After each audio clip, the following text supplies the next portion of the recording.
They don't teach cursive yet. That's right. We have a friend of ours who works at the DMV in Rushville. She's relayed this to us a couple different times. When kids come in to get their driver's license, they can't write their name because they've not been taught how to write. So when is this? That's today. That's right Well, now. the Constitution is cursive. Yes. Yep. Get back to our standards. I was trying to find it so I could get that to you as a handout. I have someplace in my file a copy of a test that you had to pass to get out of the 8th grade back in the mid-1800s. Oh, I've seen that. Oh my word. I don't think any college kids, maybe even some of the professors could pass that test, and that's what we were taught 150 years ago. Where did that go? What happened to that? Instead of getting this globalization thing, we don't need that. We need it local. We need it for us. Now, and if anything at all, let's take our standard and move it globally. Let's not dumb us down. Let's keep us going. Let's talk for a minute about something too here. Anybody has any more comments or questions on Common Core? Well, you said the rest of the world isn't doing this, or are they? Well, United Nations wants to push They it out want to the rest of the Okay, world. so who are gonna be the scientists and the thinkers and the ones that, you know? Well, if it's like most things, and I couldn't find this either, it's just a thought on my part. They're going to decide who that is. They'll pick and choose the people that they want to move forward. Like Yeah. China. It's what they Well, do. that's- That's what they do in lots of the other countries. I don't know if you remember, the most prevalent That's what I was thinking. case of that was the Olympics. Many years ago, Russia, China picked students, kids, and that's all they did their whole life, was train towards that sport, whatever it was. And I have a feeling that that's probably what we're going to see here. They're going to decide when this 5-year-old comes to class, you're going to be a scientist, you're going to be a mechanic. Marks are what they're gonna do the rest of their life. Yep. Now, maybe I'm wrong, but it kind of looks like that's what this is being set up to do, because it's one size fits all, and they decide what that size is. I don't know about you, I don't like that. I don't want somebody else deciding what my kid's gonna do, or who he is, who he or she is. Yeah. You know, unfortunately though, there are a lot of parents who would be perfectly happy just to turn everything over to the school or someone else. And that's where the real danger is. You're absolutely right. And that's happening, that's what's going on right now. You can't talk to parents today, they don't have a clue what their kids are being taught. They don't know. A lot of them have no interaction with the teachers, even on the grades that the kids are getting. They couldn't tell you. Yeah, right, parents need to be involved. Not just with the day-to-day with their students, but with the school. If you go to one of their meetings, Board of Education meetings, how many people are there? How many people are paying attention to what they're being talked about? What's discussed? How they're being run? How many people even know who the Board of Education is? Don, did you see, and did any of you see the video where that one man did show up at the school board meeting in his town on Common Core? And they sent the guard to take him out? And I mean, the guard pushed him, shoved him, intimidated him. It was awful. They arrested him. And due to Glenn Beck, I believe, the charges got dropped. But that's a pretty sad situation. And even on our local school boards, I don't know if you guys know it, but you have to be on the agenda to speak. Right. And that's what the difference the city council has just made too in their meetings. You have to be on the agenda to speak. And they want to know exactly what you want to talk about before you ever go up there, so they're prepared for you. And I think if I remember right too, the gentleman that got escorted out, he wasn't on there, but there were some questions that were submitted, and they pick and choose which questions they're going to address. So it's filtered again. Yeah. too. So They don't have to entertain every question. That's right. Yes. that's right. They pick and choose what they want to talk to. Yeah. Donnie, I have a younger sister who dropped out of high school, and let me just say, she's my sister, but she's not the sharpest tool in the woods yet. And her husband isn't either. I know this is on, this being. I know, Okay. but that's okay. I'm just- But I'm not using her name, and if she sees this, which is doubtful, you know, she knows I love her. But her two children, one who is now out of high school, who did graduate, but can barely read above a third grade level, if she can read that well, and I have proof because I spent time with her, can't count money, can't tell time on a regular clock unless it's digital. But her and her younger brother, because they didn't have the help at home they needed from their parents, were classified as disabled by the school, and somehow that goes up to the state, and the state gives them this disability rating, so both of these children are collecting disability, which is insane. Yeah, it is. That's crazy. Put him in special ed and graduate. Yeah. It's terrible.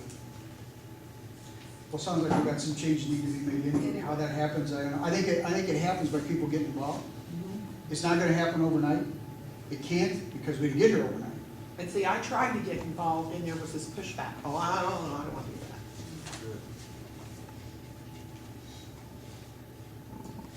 Well, good conversation, good discussion.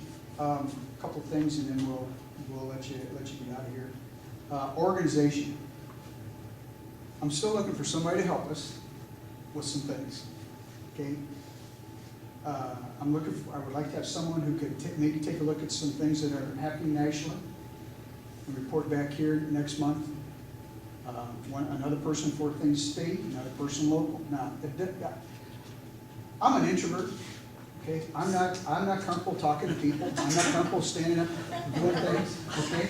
If I can do it, you certainly can. I'll help you as much as I can, wherever, however that may be possible. You know, I don't want to dominate things, I guess what I'm saying. You know, I'm not exactly the prettiest thing to look at either, so, you know, we get some other folks that would like to do this, that's fine. I just want to make that understood and clear.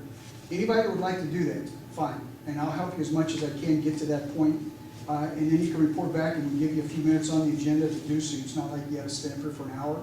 You know, 5-10 minute report out of something that you've seen, something of importance and significance that we need to share with the group. The other thing too that I'd like for you to think about is what do we want to get out of our tea party? What do we expect? What are the expectations? We've been quiet for a while. I don't know about you, but I took the last election personally. And it took me a while to get over that. I really did. There were some things that just didn't make sense to me. Still don't make sense to me, by the way, but I'm recovering from it. Sometimes I feel like a recovering alcoholic with those things, but you gotta pull your pants up and drink a cup of coffee and move on, and that's kind of what I'm doing, or trying to do. But what do we really want our tea party to be? What do we really want it to do? I have my ideas. I'd like to hear yours as well. We will have some other points of view coming in, some other things that are happening today. One of those things next month, so you don't have to listen to me the whole time, by the way. We have a guy named Jerry Bowman coming in. He's the 6th District Director for Fair Tax. I talked to him the other night on some things. What I asked, the presentation that I asked him to make, it's going to take about an hour. He said, depending on how many questions, it's an interactive kind of a thing. So maybe it's only 15 minutes, I don't know, depending on how many questions we have. But it's on fair tax. He said he wants to make sure that the group understands what it is and what it can do for the country. All right, so I don't think you want to miss it. It sounded pretty interesting to me, the things that he went through, so you're going to want to hear that. We're also looking for somebody to come in and talk to us about flat tax, do the same thing with that. I still like that idea, everybody pay the same tax no matter how much money you make. That's, to me, that seems to be most fair. No matter what you make, no matter what you are, it's some percentage. Well, pick the percentage, and we'll go from there. And I'm willing to negotiate, unlike some other people. We'll be talking about 46 reasons to repeal Obamacare. There used to be 50, but now there's only 46. So we'll be talking about those here in the coming weeks. I think you'll want to hear those. There's some pretty interesting things there with that. We'll be looking at the UN, too. Oh, man, what a mess that is. And something that Gene had mentioned too, that's getting absolutely no play anywhere and hasn't for quite a long time, is Agenda 21. Where it's at, what's happened to it, where it's moving forward. By the way, there are some things that are happening right here in our local county that are part of Agenda 21. You might be surprised with some of those too. So we'll be talking about those coming up. in the short term. So, anybody have any questions or comments? If not, I just got one thing. The only comment I have is please bring others. I mean, and of course, any age, but we'd love to have the younger people and, you know, couples, families, whatever, but just bring others so they can hear. I don't know how many people know this, but Michelle Malkin is up in Carmel today for the Americans for Yeah. Prosperity. Yes, she is. And, you know, Yep. We knew. And that's kind of a segue into this Tea Party. This is something that belongs to everybody. It's not a new movement. It's been around for a very long time, a couple hundred years. What kind of commitment do we have? And that's what I'm going to talk about here real briefly, real quickly. Like I said, the movement started some 200 years ago, continues today. There were some brave men who decided they had enough. 56 signers of the Constitution. 56. Those guys were committed. They were committed this way. They gave their life, they gave their fortune, they gave their health. And by the way, through the Revolutionary War, a good number of them lost all. Lost their families, lost their income, lost their wealth, and in some cases lost their lives because they were committed to a cause. Now, fortunately for us, because of what they did then, we don't have that necessarily to worry about today, but that doesn't mean we can't have the same commitment. We need to have that commitment to change. And not the one that Obama talked about back in 2007. It's pretty obvious that's not what we need, that's not what we want, that's not who we are. But let's take who we are. Let's get committed to that and let's make a difference. Now, that's not necessarily that you get in somebody's face and jump up and down with things. It's not necessarily that you pick up a gun yet anyway and go do something with it, because there are lots of things we can do before we get to that point. And I don't think those things have been done yet. Each and every one of us can do something. Some of us have. And we need to carry that forward. Something as simple as a phone call. Something as simple as writing a note. And by the way, phone calls and notes don't need to be, hey, you're doing this wrong. It could be, you know what, I'm glad you voted that way. Thank you for taking that stance. Guys like Ted Cruz need to hear that, by the way. I don't know how much of that they get, but they certainly need to hear it. with Messer.